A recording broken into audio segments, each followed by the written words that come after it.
بگم از دروغ ایشون، همین دروغ رو که به امام طبری نسبت داد که میگه فتوای شخصی طبری است و این حرف طبری است و از کسی هم نقل نمیکنه، دیدید که ایشون در تاریخشون از یکی از خلفای المعتضد بالله، یکی از خلفای عباسی نقل کرده. همین دروغ رو با همین عبارات به ابوالفدا هم میبنده که با هم این کلیپش رو هم ببینید.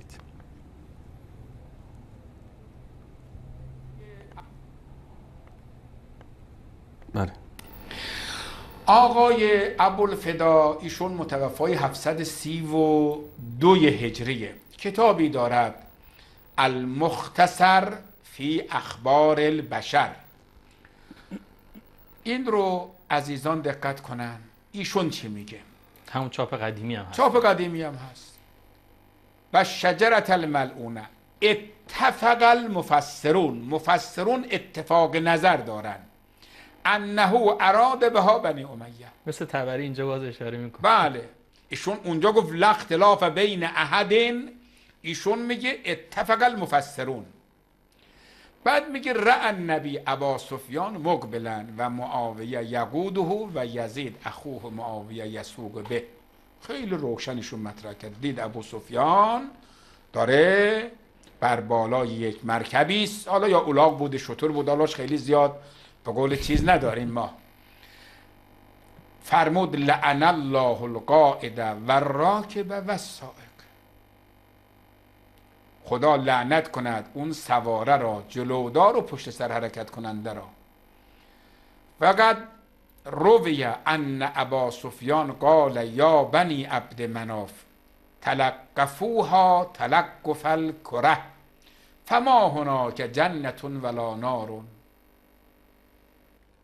میگه ابو سفیان وقتی که عثمان آمد روی کار گفت ای بنی عبد مناف که برادر هاشم هست، پدر بنی امیه، پدر امیه. بعد میگه شما این حکومتی که دستتون آمده مثل توپ فوتبال به همدیگه پاس بدید. تلقفوها تلقف الکره، مثل توپ فوتبال به همدیگه پاس بدید و نگذارید از میان شما این حکومت بیرون بره. فما هناک در بعضی از جاها فوالله، نه بهشتی هست نه جهنمی هست. پیغمبر اکرم دنبال سلطنتی بود و امثال این. حالا این عبارتش انشاءالله ما سر جاش مفصل مطرح میکنیم. بعد میگه یک روزی پیغمبر اکرم دستور داد معاویه بیاد یک نامه رو بنویسد. دیر آمد و گفت من مشغول غذا خوردن بودم. پیغمبر دستور میده بیام، حالا فعلا غذامو بخورم بعدن میرم. پیغمبر فرمود لا اشبع الله بطنه، خدا شکم معاویه را سیر نکنه. و بعد از او هر چه غذا میخورد سیر نمیشد. و پیغمبر فرمود اذا رأیتم معاویه علی منبری فاقتلوه، وقتی معاویه را دید بر منبر من رفته او را بکشید. حالا انشالله این روایت رو هم ما سر جاش از نظر بررسی سندی و غیره هم انشالله انجام خواهیم داد. ولی در اینجا مراد این است که ایشون میگه اختلاف اتفاق نظر دارن مفسرین، این آیه در حق بنی امیه هست و لعن نبی مکرم به این 3 نفر رو آورده. دوستان والله تالله بالله به هیچ وجه آقای ابوالفدا را کسی نگفته بر اینکه چیه، ایشون جزء شیعیان بوده، متمایل به شیعه بوده. المختصر فی اخبار بشر هم کتاب شیعه نیست. همه این مدارکی که ما آوردیم و جلد کتاب صفحه کتاب همه را ما نشان دادیم دیگه. من آنچه شرط بلاغ است با تو میگویم، تو خواه از سخنم پند گیر خواه ملا. همونطوری که دیدید در اینجا مطلبی رو میاره از کتاب ابوالفدا و طوری عنوان میکنه که گویا این سخن ایشون هست و در حالی که دقیقاً ابوالفدا همون کاری رو میکنه که تبری کرده. کتاب تاریخ است، مطلبی رو ذکر میکنه و میاد این مطلب رو از المعتضد بالله، یکی از خلفای بنی عباس که دشمنی شدیدی داشتن با بنی امیه، در کتاب تاریخ خودش ذکر میکنه و اینجا هست. دوستان اگر این صفحه رو نشون بدن: و فيما امر المعتزد ان يكتب الى الاقدار برد الفاضل من السهام المواريث على ذوي الارحام و ابطال دیوان ودها. این اولش هست، اول مطلب هست که اینجا رو نمیخونه. و بعد از اون و فی امر بکتبه في المعاوية وابنه وأبيه وإباعة لعنهم وكان من الجملة ما كتب في ذلك بعد الحمد لله والصلاة على النبي. این مطلبی است که ابوالفدا ذکر میکنه در کتابش المختصر فی تاریخ البشر. اما این آخوند همونطوری که در مورد تاریخ طبری گفت که این مطلب رو طبری فتوا داده و حرف خودش است و از کسی نقل نکرده، دقیقا همین دروغ رو در مورد ابوالفدا هم میاره. و ما بارها خدمت شما عزیزان بیان کردیم که اینکه بنی امیه شجره ملعونه باشه علیاذ بالله و این توهین ها و اهانت هایی که اینها میکنن، این توهین به اصحاب رسول الله صلی الله علیه و آله و سلم و توهین به امهات المؤمنین، توهین به شخص رسول الله صلی الله علیه و آله و سلم و توهین به کسانی است که در کنار رسول الله صلی الله علیه و آله و سلم زندگی کردند و از جمله اهل بیت و اصحاب ایشون بودن و اینا که میان بر اساس همین دروغ ها مردم رو تشویق میکنن به اینکه لعن بکنن بنی امیه رو. و ما قبلا هم در این مورد صحبت کردیم و مطالبی رو نشونتون دادیم و سعی میکنم که قسمت هایی رو برای شما عزیزان از این پاورپوینتی که در این مورد آماده کرده بودیم نشون بدم تا شبهه خیلی از عزیزانی که در این مورد شبهه دارن برطرف بشه.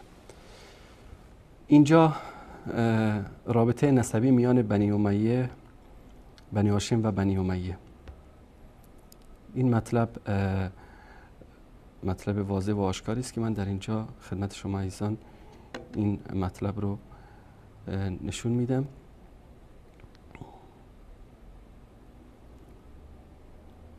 عبدالمناف دو پسر داشت، یکیش عبدالشمس بود، یکیش هاشم. عبدالمطلب از هاشم به دنیا آمد، امیه از عبدالشمس. عبدالله از عبدالمطلب، برادرش ابو طالب.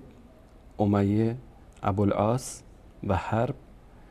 از عبدالله رسول الله صلی الله علیه و سلم و از ابو طالب علی به دنیا آمد. از ابوالعاص عفان، از حربم ابو سفیان. از عفان عثمان رضی الله تعالی عنه و از ابو سفیان معاویه. این شجره نسب بنی هاشم و بنی امیه است. کسی که بگه که بنی امیه شجره ملعونه هستند، در حقیقت توهین کرده به کی؟ به عموزاده های رسول الله صلی الله علیه و آله و سلم. نسلشون یکی است. اگر شجره ملعونه باشه، پس همه اینایی که در اینجا میبینید علیاذ بالله شجره ملعونه هستند. این حماقت آخوند است که اطلاعی ندارن از حرفایی که میزنن. غیر از این بین بنی هاشم و بنی امیه ازدواج هایی هم وجود داشته. این نمونه از این ازدواج ها رو من خدمتون در این پاورپوینت نشون میدم. احمد جان اگر نشون بدی. رسول الله صلی الله علیه و آله و سلم با ام حبیبه دختر ابو سفیان ازدواج کردند. یعنی رسول الله صلی الله علیه و سلم با دختر کسی که شجره ملعون است علیه بالله ازدواج کرده. داستان ام حبیبه هم که اکثر دوستانی که سیرت خونده باشن میدونن که حتی در کتب سیرتی که شیعیان نوشتن ذکر شده که وقتی ابو سفیان در زمانی که کافر و مشرک بود به مدینه آمد، شبانه وارد مدینه شد، پنهانی اومد به خانه دخترش ام حبیبه. در اون لحظه که این وارد خونه شد، خب بعد از سالها دختری داره پدرش رو میبینه و پدری داره دخترش رو میبینه. خلاصه سلام علیک کردن و میخواست ابو سفیان بشینه، خسته و کوفته از مکه اومده 450 کیلومتر راه، میخواست بشینه که ام حبیبه، رمله اسمش بود، بنت ابی سفیان، بساط رو یا امون فرشی رو که بود از زیر پاش کشید، گفت بشین رو زمین. گفت دخترم منو لایق این فرش ندیدی یا فرش رو لایق من ندیدی؟ گفت تو نجس هستی، مشرک هستی، جایز نیست که بر فرش رسول الله صلی الله علیه و سلم بشینی. الله اکبر. این ام حبیبه رمله بنت ابی سفیان، همسر رسول الله صلی الله علیه و سلم، که این آخوندهای نادان اینها را هم لعن میکنن، جز شجره ملعونه میدونن. عثمان ابن عفان اموی با رقیه و ام کلثوم دو دختر رسول الله صلی الله علیه و سلم ازدواج کردن. یعنی پیامبر بزرگوار اسلام دو دختر خودشون رو به کسی دادن که علیاذ بالله شجره ملعون است. ابوالعاص ابن ربیع اموی زینب دختر رسول الله صلی الله علیه و سلم رو به همسری گرفته. عبدالرحمن ابن عامر ابن کریز اموی خدیجه دختر علی ابن ابی طالب رو گرفته. شما تصور بکنید علی ابن ابی طالب دخترش رو داده به کی؟ به یک کسی که شجره ملعون است. رمله دختر علی ابن ابی طالب با معاویه ابن مروان ابن حکم اموی ازدواج کرده. زینب دختر حسن ابن علی ابن ابی طالب با ولید ابن عبدالملک اموی ازدواج کرده. فاطمه دختر حسین ابن علی ابن ابی طالب با عبدالله ابن عمرو ابن عثمان ابن عفان اموی ازدواج کرده. این ازدواج هایی که میان بنی هاشم و بنی امیه بوده. جالب است نکته رو اینجا اشاره بکنم که ما یک مورد نداریم در تاریخ تشیع که یکی از امامان شیعه دخترش رو به یکی از شیعیان که امروز مثلا رؤوس مذهب شیعه معروف هستن، مانند زراره و اینا از این طبقه که در زمان ائمه میزستن، از شاگردان درجه اولشون بودن و از سران مذهب رافضه‌گری و تشیع محسوب میشن، فعلا روات این مذهب هستن، نه دختر دادن نه دختر گرفتن. این قاعده رو داشته باشید. به بنی امیه دختر دادن، از بنی امیه دختر گرفتن. یعنی چی؟ یعنی اهل بیت رسول الله صلی الله علیه و سلم تا امام حسن عسکری ازدواجاشون اکثرا با اهل سنت بوده و همچنین دختر دادن به اهل سنت، یعنی داماداشون از اهل سنت بودن. و شما در تاریخ تشیع پیدا نمی کنید که مثلا به امثال زراره و اینا که از بزرگان مذهب شیعه جابر جوفی اینا محسوب میشن به اینا دختر داده باشن یا از اینا دختر گرفته باشن، بلکه لعن و نفرین اونها ثابت شده. در مورد نوه اموی سیدنا علی رضی الله تعالی عنه و فاطمه زهرا هم مطلبی است که خدمت شما عزیزان من اینجا نشون بدم.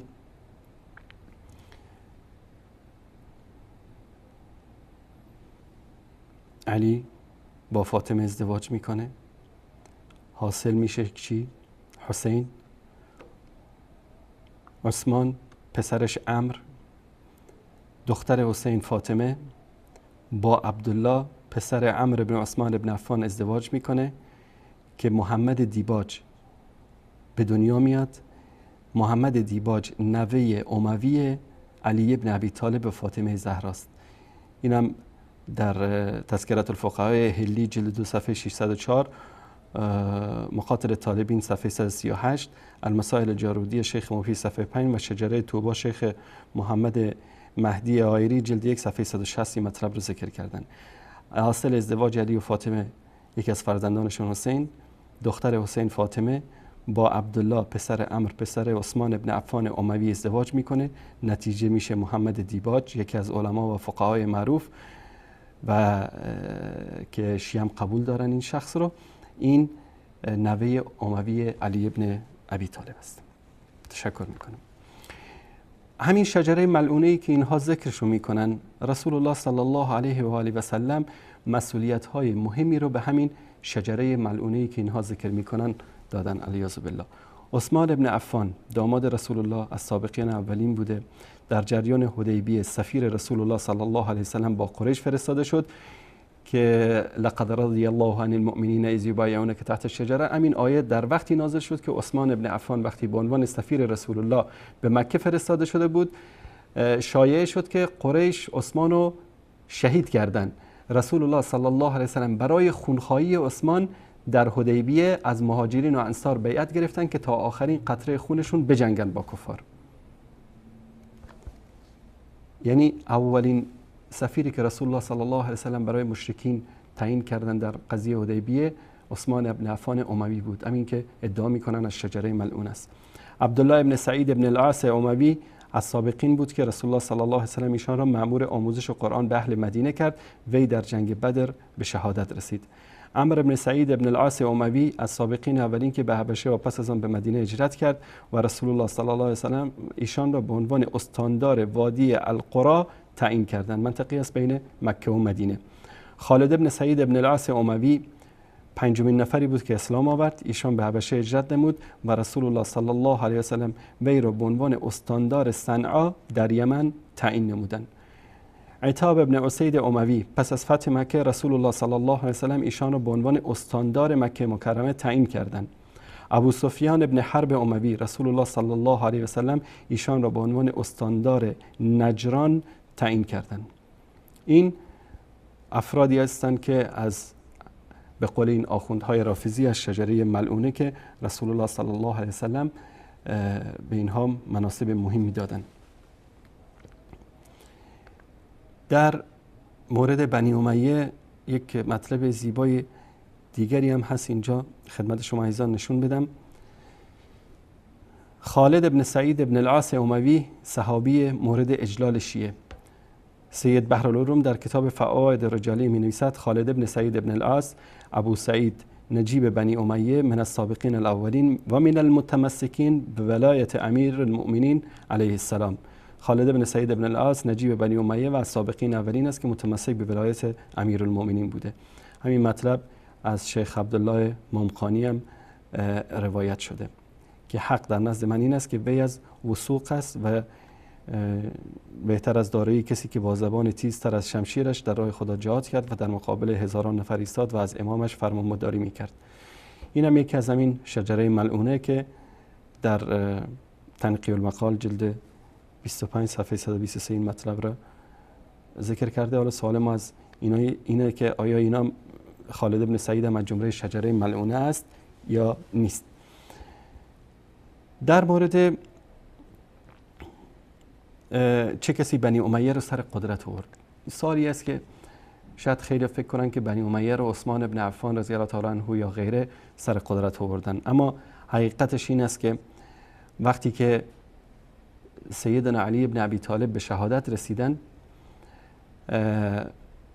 و حدود 70-80 هزار نیروی نظامی در کوفه آماده بودن برای جنگ با معاویه، سربازان سیدنا علی رضی الله تعالی عنه که بعد از ایشان حسن ابن علی رضی الله تعالی عنهما خلافت رو به عهده گرفتن، ایشون در معاهده صلح معروفی که هست که شیعه و سنی هم قبول دارن، معاویه رو به عنوان امیر مومنین و خلیفه و حاکم، پادشاه، رئیس، ولی امر خودشون قبول کردن و خلافت رو به ایشون واگذار کردن. پس در حقیقت بنی امیه رو حسن ابن علی ابن ابی طالب رضی الله تعالی عنهما به حکومت رساندن. حالا جواب بدن که شجره ملعونه و این مطلب. خدمات بنی امیه که به اسلام انجام دادن از حد و حساب خارج از فتوحاتی که در زمان بنی امیه رخ داده. در عهد بنی امیه اسلام به قلب اروپا رسید. من تصویری از فتوحاتی که رخ داده در زمان بنی امیه رو خدمت شما عزیزان نشون بدم. این نقشه سبزی که رنگی که میبینید، این مناطقی است که زیر تسلط بنی امیه بوده، یعنی ایران و افغانستان و ماوراء النهر و عربستان و یمن و امارات و بحرین و این طرف تا قسمت‌هایی از خاک ترکیه و سوریه و فلسطین و این طرف تا شمال آفریقا و حتی تا اسپانیا حکومت بنی امیه بود. تا سال 750 این حدودشون بود. این سبز کمرنگ که می‌بینید این مناطق سمرقند و بخارا و همه این مناطق فتح شده بود در اون زمان. تشکر میکنم دوستان عزیز. و یکی از خدمات بزرگ بنی امیه این بود که اسپانیا رو فتح کردن و اسلام رو به قلب اروپا حتی تا نزدیکی های پاریس رساندن. تشکر میکنم. و خدمات دیگری که بی حصر و حساب است و این آخوند با این دروغگویی و مکاری میخواد بنی امیه رو بدنام بکنه، غافل از این که همونطوری که میگن اینا سگ‌هایی هستن که با هوهوی اینا نه آب دریا نجس میشه، نه رزق گدا کم میشه و نه تأثیری دارن به حال امت اسلامی. قزوینی و امثال قزوینی دارن سرشون رو به کوههایی از ایمان و تقوا و پرهیزگاری و شهامت و شجاعت و خدمت به اسلام میزنن که غیر از این که کله خودشون رو داغون بکنن نتیجه دیگری برای اینها نخواهد داد.